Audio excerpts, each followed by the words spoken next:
La fabrication du verre remonte à plus de 40 siècles.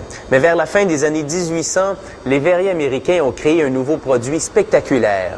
Un verre à la fois voilé et translucide, le verre opale. Tout comme la pierre précieuse du même nom, la beauté du verre opale réside dans la façon merveilleuse dont il capte la lumière.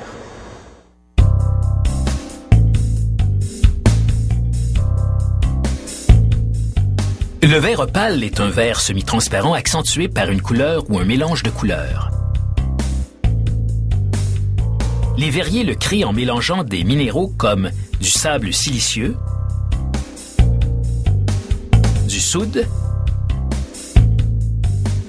des dolomies, du calcaire et de la fluorine. Le fait d'ajouter du verre recyclé permet d'accélérer le processus de fonte et d'étirer des matières premières coûteuses. Le mélange est coloré avec des pigments, dans ce cas de l'oxyde de cobalt, qui lui donne une teinte bleue particulière.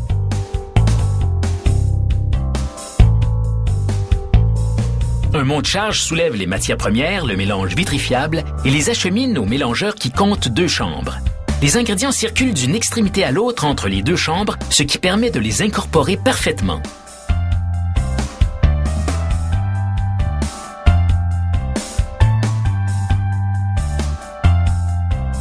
Le mélange est ensuite transporté par wagon au four à ruche qui contient 12 creusets en céramique.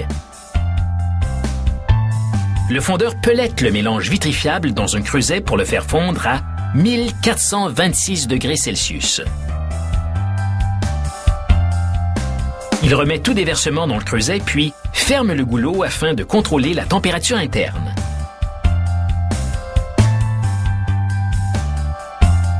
« 24 heures plus tard, les ouvriers retirent le verre fondu. Ils n'ont que quelques secondes pour l'acheminer à la table de mélange. Pour éviter qu'il refroidisse de façon inégale en cours de route, ils doivent le garder en mouvement.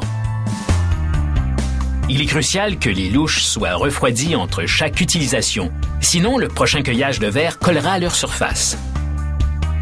Les louches utilisées varient en taille, accueillant entre 2 et 18 kg de verre fondu.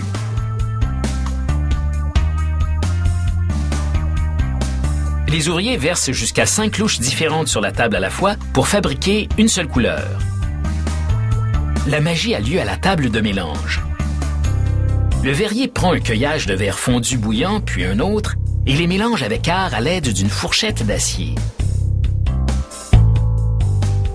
Il passe alors la galette obtenue dans une lamineuse afin que ces rouleaux l'uniformisent. Il en ressort une feuille d'environ 2 mètres de long et de 3 mm d'épaisseur.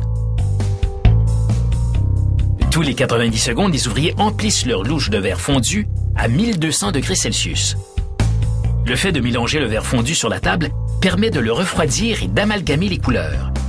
Ce procédé altère temporairement l'apparence du verre, mais non sa couleur finale. Le verrier décolle la feuille de verre de la surface de la table, évacuant ainsi les bulles d'air emprisonnées et refroidissant encore plus le verre.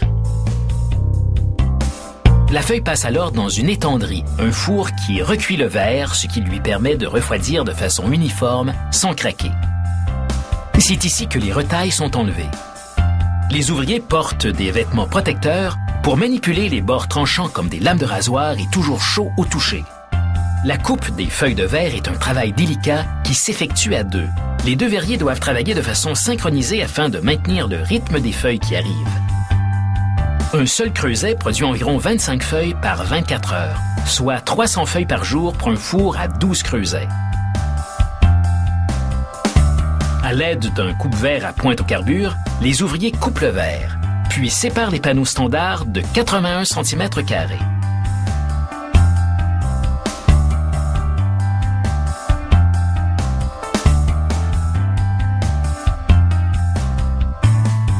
L'excédent de verre est mis de côté pour être fondu à nouveau avec un autre lot. Et finalement, les feuilles sont placées dans des caisses et expédiées partout à travers le monde. Les artistes utilisent le verre opale pour créer de véritables œuvres d'art alliant motifs, couleurs, lumière et fragilité.